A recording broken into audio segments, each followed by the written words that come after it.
Let's get it.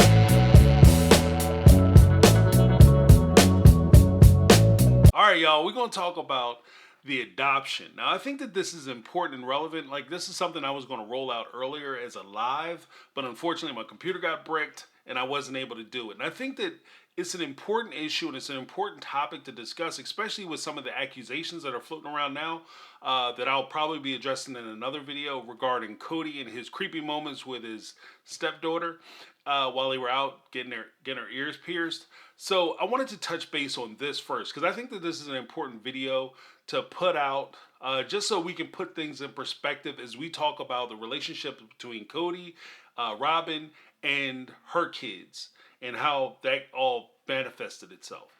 Now, one of the things that I wanted to focus on particularly was how it came to be that Cody had actually adopted the kids.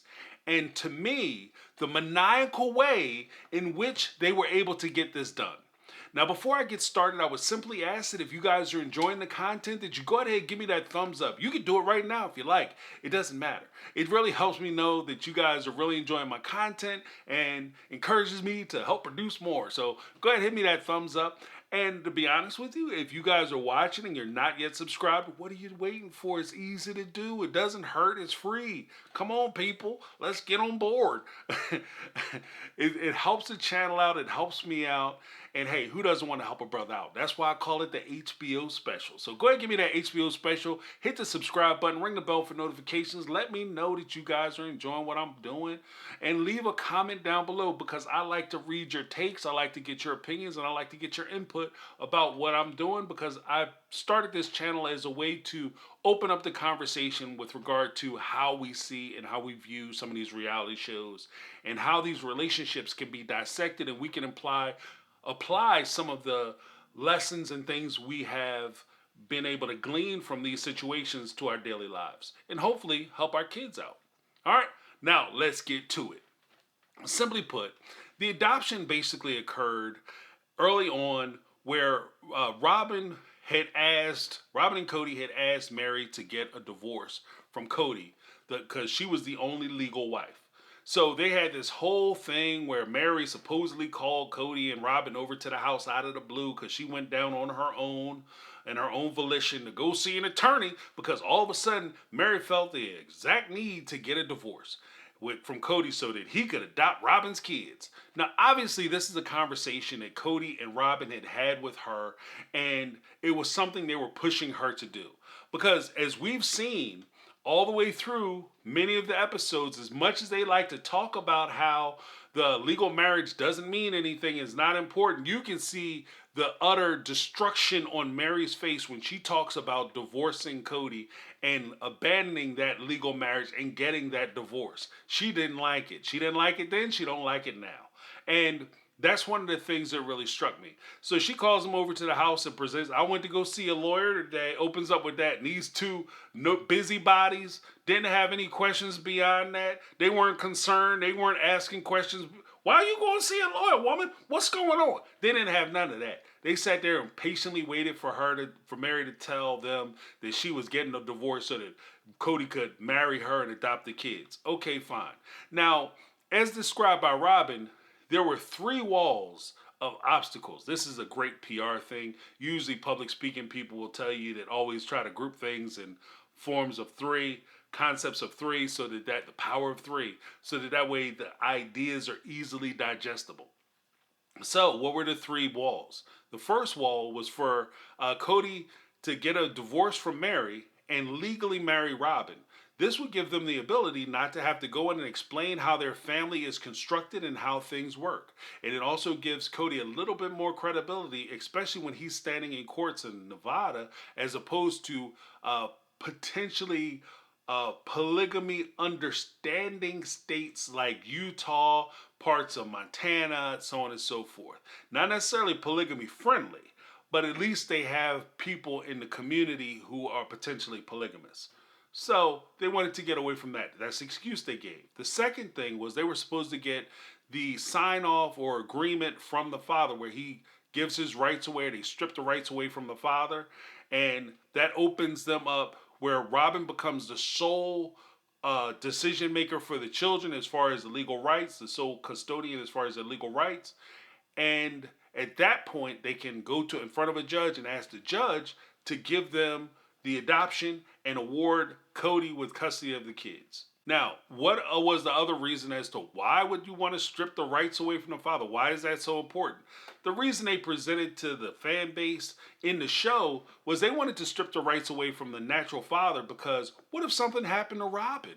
What if Robyn was walking down the grocery market and she slipped on spilt over a bottle of Tide, slipped on the floor, did 3 somersaults, and landed on the head, right? Not the square part, the flat part, but like, somewhere the oblong part of her head.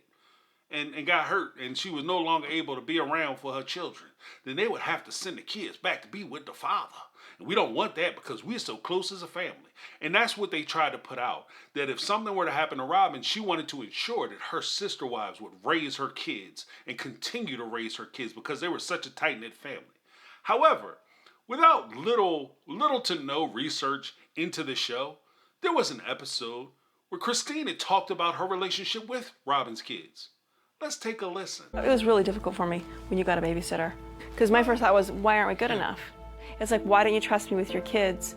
Why wouldn't you ask me first? I didn't get it.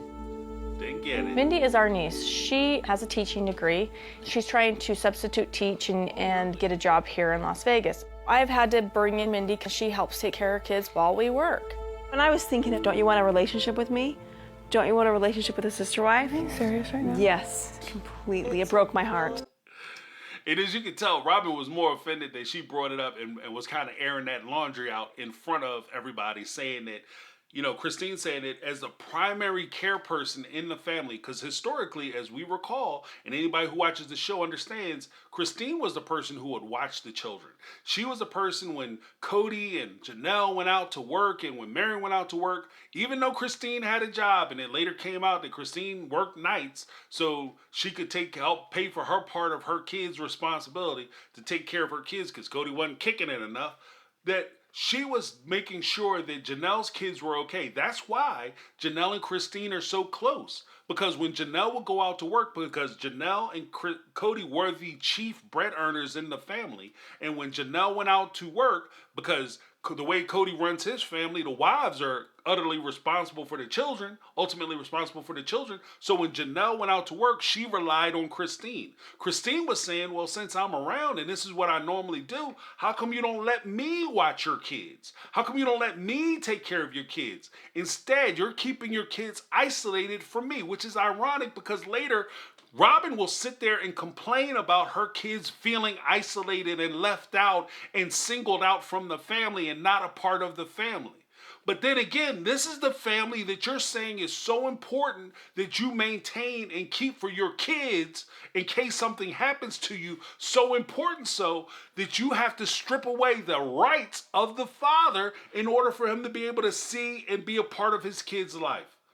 That makes no sense. But then again, Christine wasn't the only person who sat on that couch and said the same thing. Let's take a listen to what Mary had to say with regard to her involvement of the kids and the role she's playing in the family. The thing that I notice most, and I don't like, breaking down, is the fact that I just don't have the close relationship with the younger kids that I do with the older kids. I don't know if it's the separate homes. I don't know if it's that I don't have a kid to interact, so I don't have that thing with the three of you guys. I don't know what it is. I don't know what the difference is. And as you can tell by the outfit, this conversation all happened at the same time. They're all wearing the same clothes they were wearing when Christine made her allegation that she wasn't a part of Robyn's kids' lives. Then you have Mary, who at the time was supposed to be so close to Robyn that she would give away her legal standing in the family so that she could give it to Robyn and make that sacrifice for this person she was so close to. Even she was saying, I'm not close to anybody else in this family. And of course, Janelle, like I said earlier, no offense to Janelle, but she was spending a lot of time making that money, trying to take care of her end of the family the best way she knew how. And Christine was taking care of her kids. So Janelle, it's reasonable to say that Janelle didn't have a close close relationship with Robyn's kids to the point where if something were to happen to Robyn, Janelle would step in and be the person that she's looking to mother her children. Right? So you have three of, the mothers, the OG3, who don't have close ties to your kids. So why, again, would you strip the rights away from the father in order to give them to people who, although they have a cursory relationship with your children, are not close to your children? They're not replacements for you because they haven't formed those bonds. Because the ironic part, again, is that Robyn wouldn't let them have close relationships with her kids. There was another person who came into the Brown family's life, and this is early on in season 6, I believe, where they had the UNLV anthropology students come out. And the anthropology students made a lot of observations, and some of which I've used before. But there was one particular conversation where the anthropology students sat there, particularly a female of the group, was talking to Robyn, and she made the observation about Cody and his parenting skills when it comes to the other children. Let's take a listen to that, because I think this is also key. He has a lot of one-on-one time with Saul. Cody does? Yeah, Cody has a lot of one-on-one time with Saul. But I noticed he doesn't have as much one-on-one time with the older kids. What? He says, I have some kids that want a hug and a kiss and want to cuddle and talk, and some kids that don't. And he says, I try to do that with them, but they don't respond all the time. He wants to have relationships with each one of his children, but it's kind of like you can only push so much. So this begs a question on a couple levels. One, this establishes that Cody doesn't have a close relationship with his natural children. So why in the world would you strip the rights away from the kid's natural father to give him to Cody when he doesn't have a close relationship with the kids that he already has? The next layer to that is, why would you give this dude additional children? Why would you give him Saul if he doesn't have a close relationship with the kids that he already has with these other mothers? Why would you give him another child? This is one of the things that kind of trips me out about just general society, as a whole. Like, why would you go out and make a baby with somebody who ain't taking care of their other babies? This is just one of those questions. So as we look at that and we explore that, the big question when it comes to this adoption and why this particular issue had turned me off so heavily towards Robyn and Cody was, why would you take the rights away from the father? I know I keep asking that question, but that's the question. That's the root of it. Why would you take rights away from the father? They're not close. The kids are not close to Cody. They're not close to Janelle, Christine, and Mary by Robyn's choice. So why would you strip the rights away? Well, the argument, of course, that Robyn tries to put out there first when she tries to soft shoe it is that, he's not taking financial care of him. He doesn't really want to see him, etc., etc., etc. That sounds like a child support issue, and that also sounds like a custody issue. If that's a custody issue, you take him to custody court. If it's a child support issue, you take him to child support court. But you don't strip his rights away. You don't strip his rights away, not just because you're trying to protect him and you're looking out for the men in the situation and you want to make everything okay for the guys. You don't strip his rights away because that could damage your children. You want to, as Cody had said unironically in his opening during the intro of the show, you want to be able to, love should be multiplied, not divided. Well, why are you dividing and subtracting parents, active parents, out of your kid's life? Adults who care about your kids, why are you taking them out of their life? Now, here's the other issue. Did you do the adoption? Not because he's not paying bills and because he doesn't want to see them, because there's something that I want to talk about a little bit later, because James brought the receipts with him. Come on now, talk to me, church. Look, when push him down and shove, did it come down to the fact that Cody was not going to accept the kids unless he was legally responsible for them, unless he had a position where nobody else could ask him questions about what it is he's doing and what he's not doing with regard to the kids? Is that why you had Cody do it? Because Cody is insecure and he has to feel like he has control and power over the situation, and if he doesn't want to have anything to do with it? Because that would explain why Brianna and Aurora were so excited about being adopted, because this meant that they were finally going to be accepted into the family, because that's what Cody told them. I'm not going to accept you into the family unless you are legally mine. and I have control and power over you. Otherwise, I don't want to get close to you because you could be taken away at any time, or I have to keep sending you off to see your father. Is that why you guys did it? There was a scene or a situation that occurred with Dayton that they say wasn't recorded, but I have a feeling it was recorded. And I have a feeling there was something that was taped, and that they do have it. TLC probably got locked in the vault, and Robyn and them told, if it ever sees the light of day, we're going to try to sue you, probably unsuccessfully, and we'll never do another show. And TLC decided they were never going to release it. Instead, they released a narrative. And this is the narrative they have regarding Dayton's accident. Around 2 years ago, Dayton was out of town visiting some friends, and he got into an ATV accident. Now, according to them, oh, Dayton just happened to be out of town with some friends. Like, this kid is in college or something. Yeah, he happened to be out of town with some friends on spring break, and he got in an ATV accident. We know that Robyn is controlling from what we've seen on the show, from what I've seen on the show. I'm not even going to put it on y'all. What I've seen on the show, it seems as though Robyn is super hyper controlling when it comes to her kids. Overprotective is another word I would use. And I don't see her just sending her kid off to go be with somebody and being okay that her kid is put on an ATV, her autistic child is put on the back of an ATV and let to just drive around the damn countryside by themselves. I don't see that being a thing. What I do see is the narrative that came out later and the proof that was given not only by other YouTubers and people like that, but people on Reddit, the information that they provided. One, it makes more sense to me, and the story is that Dayton was out with Cody, and Cody had him on the back of the ATV and let him drive around the ATV, where he ran into a barbed wire fence and got jacked up. Two, he was in Nevada when he got hurt. He wasn't out of town. How do I know he was in Nevada? Because if you look at the information that came from the hospital, because the hospital, when they were sending bills out to the house for the emergency treatment of Dayton, they were sending it from the Nevada hospital to her house in Vegas, and they put a lien on Robyn's house because Robyn was the one who had custody of him at the time.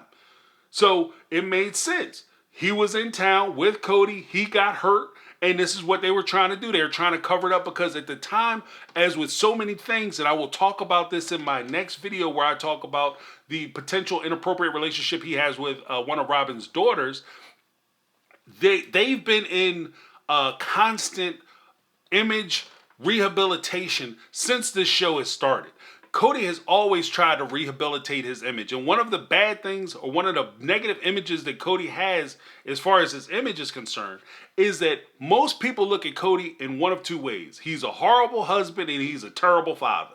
And you don't want to be the father that took your kid out, put him on an ATV, and all of a sudden you Frankensteined him. These are the pictures of Dayton when he's in the hospital being treated right after the accident. He's in the emergency room, stitched up. This is the scarring that young man has and the scars that he bears. Now, you can't tell me that as a father, if you get your kid on a visitation and somebody try to send your child looking like that, oh, there's going to be some smoke in the city. Somebody going to tell me something.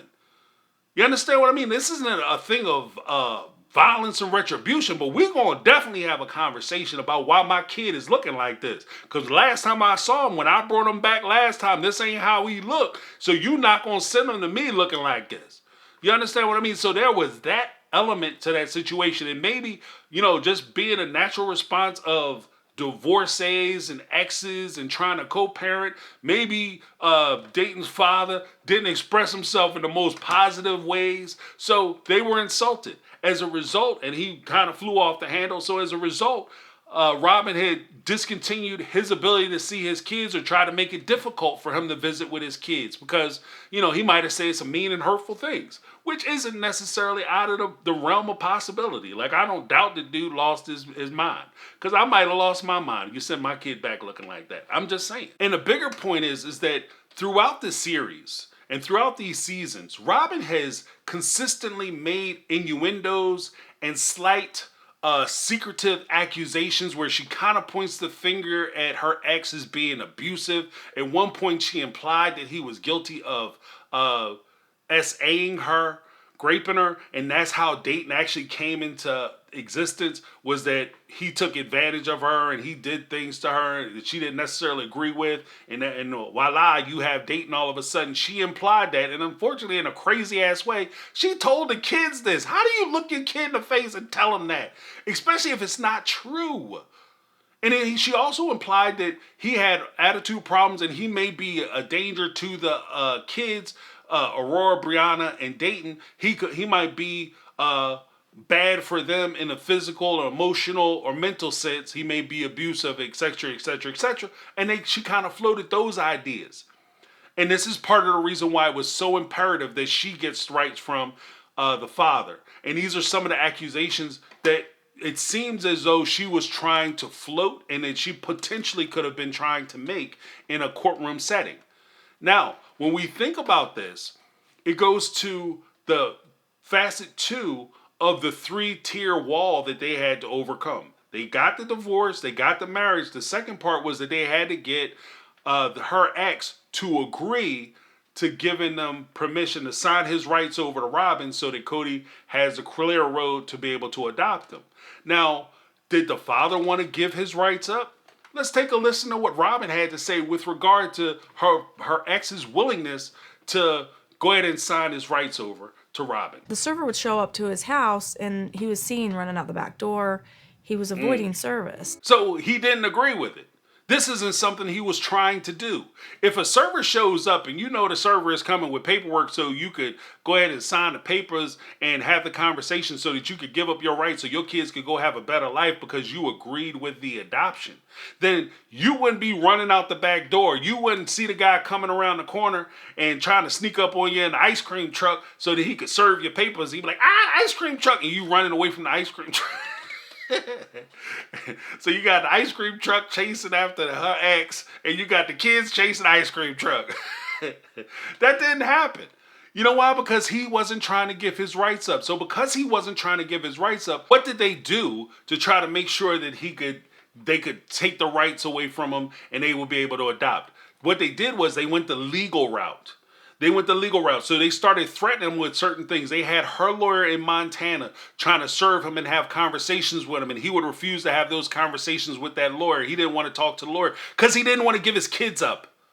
So he wouldn't have the conversation with him. And what they threatened him with, oh, well, you have back child support of $5,000. And he's thinking that he didn't have to pay that money because he had a letter from the state saying that he was no longer on the hook because she was no longer receiving social benefits. Why wasn't she receiving social benefits anymore? Because they had the show and they were making all kinds of money. They were financially set. So if you are with somebody and that person has a lot of money and you have a lot of money, but you have the kids, you still should get child support from that other parent. I'm not saying that.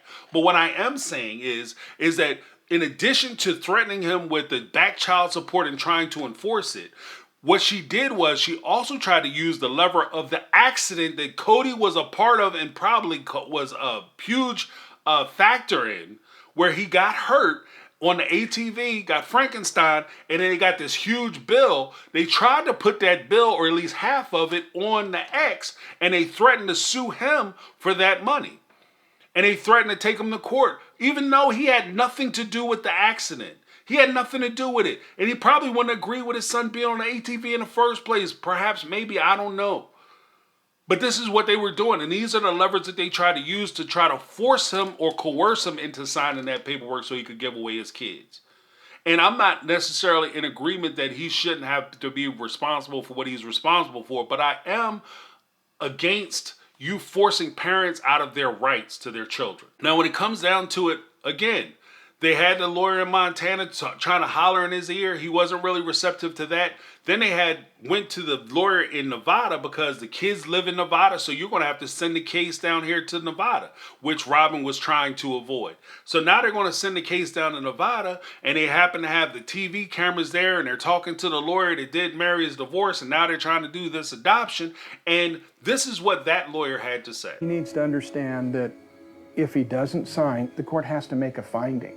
At that point, he's going to have a record. It's not a criminal record, but he actually will have a court order that's there forever that's going to say, you're a negligent parent Now, what the lawyer is talking about is if the court finds and it makes the assertion that he wasn't trying to be a part of the kid's life, that he basically abandoned, didn't want to have anything to do with them, wasn't trying to see them, he didn't do the things that are necessary, that the court would have to have a hearing, and at that hearing, in order for them to be able to strip the rights away, in order for Robyn and Cody to be successful, they have to find that he has abandoned the children, that he's neglected the children, and that basically he is no good for the children. Now, what does that have to do? And then Robyn's sitting there trying to look like she's upset, and this is really upsetting her. Oh God, you're ready to be terrible for him, and I don't want to do that because I'm so caring and so generous to this guy you're trying to screw over. But why is that bad? It's bad for a number of reasons. Because like the lawyer said, it's not a criminal thing. But if you find that he is a bad parent and he's an unfit parent, that will have further ramifications. Because as it turns out, he also had gotten remarried. And he had other children with the person that he married. And if he's found in court to be a negligent father, to be an unfit parent, that could have ramifications to his current children in his current marriage. So that's an additional threat, and that's something that he would have to take into account as he's deciding whether he's going to go to court and try to fight not only Robyn, but fight the Brown family and the TLC money that they bring with them, and the fact that he wasn't necessarily a big fan of his kids being on the Sister Wife show, and you can't have the Sister Wife show about a family when you don't want your family on the show. So there's reasons why TLC may put a little pressure or put their thumb on the scale to try to make sure that Robyn and Cody had legal custody. Because if they have legal custody, then he can't dispute or disagree with them being filmed on the show. So he had all these concerns. There's also a point where Robyn pretends like she's doing him a favor by taking him to court and doing it this way. If he just signs the paper, then I'm going to help him out. I'm just looking out for him because I'm a good person as I'm trying to screw him. Let's take a look at the clip where Robyn is talking about how she's doing him a favor. If he does sign the paperwork and say, look, I will relinquish my rights so that you guys can, so that Cody can adopt the kids, it makes it look like he's looking out for the best interest of the kids. We want to play nice. We want to make it so that if he does decide to, oh gosh. Here we go. Oscar time, y'all. Oscar time.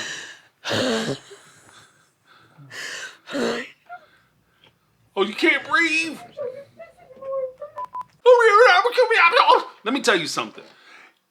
What you're talking about has nothing to do with nothing. You're not taking him away from somebody who's an unfit parent so that you can give him to Cody, because otherwise Cody can't be a part of these kids' life. If Cody was started dating you and you had kids, Cody signed up for this. And this is part of the dangers in being a parent or a person who's dating somebody with kids. There is a possibility that the other parent may come back and want to spend time with the kids, and things won't go out, and you have to make arrangements so that when you plan family vacations, it doesn't necessarily interfere with their times. I get it, that can be annoying, but at the same time, you want to make sure that you're doing right by these kids. And this also plays in later when Cody is getting a divorce from Christine, and he has all these fears and insecurities about what Christine is going to do to him because of what Robyn has done to her baby daddy and her ex-husband. So of course Cody is scared because he got a front row seat of, when the wife leave you and she take the kids, she go find another man and take the kids over. Next thing you know, you can't see your kids anymore. That's exactly what Cody did. And it would only be karma if Christine had did that to him, which she didn't, because Christine, at least as she comes off in the show, is a good person. This makes Robyn and Cody horrible people for doing this. The next thing, when you look at, like I said, she tries to pretend that she's doing them a huge favor. Then she changes it all up a little bit when she's doing her private confessional. And this is what she had to say in her private confessional. How much this could hurt my ex and his family, how this kind of could follow him around. I've been trying very hard to get him to understand that we don't mean to take the kids away from him as far as his visitation. She tries to get him to understand we don't mean to take the kids away while we're trying to take the kids away. Are you stupid or something? Did you wake up this morning and fall out of bed and hit your head? I mean, what the hell are you talking about? It doesn't even make any sense. I'm not trying to take the kids away. I'm just trying to take the kids away. What? What? I'm not trying to interfere with your visitation. I'm just trying to interfere with your right to have visitation. So that way, the only way you can see them is when I agree with you being able to see them. And by the way the relationship is going, that's probably going to be 1999 ever. So you're never going to see these dang on kids. Don't forget about it. But chalk it up as a loss. And she tries to pretend like she's this great, grandiose person who's ambivalent to what the struggles of the universe is, and she's only trying to look out for him. This is the sickness that I see in Robyn. And to be honest with you, it was like a tolerable annoyance for the most part watching her portray herself in this show. But for me, this really sent me off because you're stripping this guy his rights away. You're stripping his rights away. You're taking his children. And for those people who will sit there and say, well, I'm in some of the situations, but father don't want nothing to do with the kids. Why can't I take the rights away? The question is this. Are you taking the rights away and everything is going to be okay because, all's the same? Or are you taking the rights away and using the premise that you can give the child a better life? Because if that's basically what these guys are arguing, Robyn and Cody are arguing that I can give the kids a better life, so therefore I should have all the rights of the children. And if that's the argument that we're going to make, what happens in a majority of situations where, say, the mom, her career has been limited or hindered or hobbled in some ways because she got pregnant, she took a little time off to help to raise the kids or to have the children, and the father was able to work and do the things that he needed to do while she was doing that, and he built himself up with her support. And then after a little while, he decides that he wants to get a divorce. And once he divorces her, he has his career, his job. He potentially goes out. He finds another wife or whatever that he marries. Maybe that wife don't want to have kids or don't want to have a pregnancy, but she wants kids. She wants the Rockwell painting, but she doesn't want to have to work for it, like she didn't have to work for the money that he's bringing into the family. And so she decides that she wants your baby.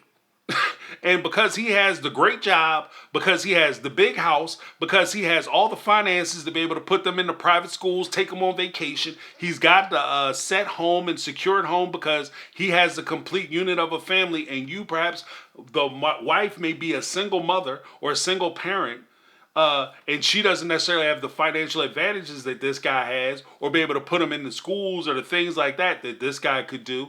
Now, all of a sudden, should she lose her rights as a parent? I don't think so. And if he's in a situation where he had financial straits and he can't necessarily afford to pay for the things that Cody and the family can afford to pay for, does that give them the rights to take away his rights as a father? And I say no. Now, with regard to him being this horrible person and the terribly abusive person, and he didn't want to see the kids or have nothing to do with the kids, it's ironic to me that you didn't let him see his kids for 2 years right after Dayton gets in the accident. Probably because he lost his mind. And I don't doubt that. He didn't get to see his kids and you were struggling the kids away. He was saying he didn't want his kids on a reality show no more and you were upset about that, so you wouldn't let him see his kids. Then, not long after he signs the paper for you guys to be able to adopt the kids and the adoption goes through, guess what? Robyn immediately sends the kids out to be with their father for 2 weeks. But if the adoption's going through and he has no legal rights, you don't have to send your kids out to him anymore. So why would you send your kids to him? And here's the messed up part about it. And this is where I really take issue, because it's not, like I said before, it's not just about him and his rights. It's about these kids and their rights. Because let's listen to Dayton and Aurora when they talk about going out to see their father and their reaction to see this horrible person who they don't know and they have nothing to do with, which is why the sister wives and Cody Brown and the Brown family have to get custody. It's been like how many years since we've seen him. I'm glad, and I'm truly glad. I'm very excited to see him. I haven't seen him in a very long time. Yeah, those kids look completely horrified to go see this stranger. You got one girl dancing to see her father, and then you have the young man who could barely talk because he's so excited about going to see his dad. He's so excited about going to spend time with his father. But this is the guy that you guys said that he's unfit to be in these kids' life. He shouldn't be around. This is what we're talking about. And this is part of the reason why, for me, there's very little that Kody and or Robyn is going to be able to do to rehabilitate their image to me. Because if you're capable of this, then there's not much that I can put past you. Which kind of goes into the whole next video I'm going to shoot and I want to talk about. Now, finally, after they send them out and the kids go and they spend 2 horrible weeks with this horrible man who's a terrible person that you had to strip his rights away legally. You hounded him, you threatened him, you went to war with him, and you finally won the right for you to be able to have these kids and adopt these kids. This is their response, and more importantly, this is Aurora's response when she gets back and she's asked, how was that trip? Sweetheart, how was visiting your father? It was amazing. Was it really? No. The only thing that absolutely back there quiet. sucked while we were there is that we were there during a heat wave, so it was the exact same temperature as it was here. So how was it visiting your father? It was amazing! Like, that doesn't sound like somebody who's horrified by spending this terrible time with a man that they don't know. And that's part of the issue. Like, oh, we don't want to interfere with his visitation. We just don't want to have him to have any say with how the kids are being raised. And again, this could go towards Kody being insecure and having lack of control and trying to create some kind of power dynamic where he has all the power, or he won't accept the kids because he's insecure that the kids may choose their natural father and he doesn't like the competition, so he strips the father's rights away. Robyn may be so insecure and unstable that she doesn't want to have a competing parent who can tell the kids right from wrong, up from down, and go against things that she's trying to put into them. This is what happens when you have kids with people, and maybe you start off as a partnership, maybe you don't. But when you have kids with somebody, the kids are the most important. The kids' life and their lifestyles and their mentality is what you should be focused on. Instead of you trying to get back, the relationship ain't work out with him, and I don't like him no more, so I don't want him around my kids no more. You're a stupid person. If that's the only thing you focused on is the fact that you don't get along with that parent, or you feel like that person has done you wrong and therefore your kids can't be a part of his life, you're just narrow. You have a narrow view of the world, and you're damaging your children. You're damaging your children. Because the most important thing is for your kids to have a sense of knowing who they are and where they come from, getting to know their family. And in Robyn's case, not only do you not want your kids to know the family that they had in their natural father and their natural father's people, but you don't even want them to know the people that you lumped them with. You don't even want them to spend time with them. Yeah, you want them to call them brother and sister in name only. You want the little cutesy titles like, oh yeah, they're part of the triplets. And you're trying to group your kids together when you're talking about little cutesy things on TLC and on TV. But when you go off to your private life, you got a nanny who is a niece of yours who happens to be about the same age, because obviously your sister's probably like 10, 20 years older than you. But you have your kids being babysat by a nanny as opposed to sending your kids off to be with their other mothers. And that's just one of the things that really bothers me about this whole situation. Let me know what you guys think. Leave a take down below. This is my take. I'm James. This has been my take on reality, and I'm out. 'Cause I've been living life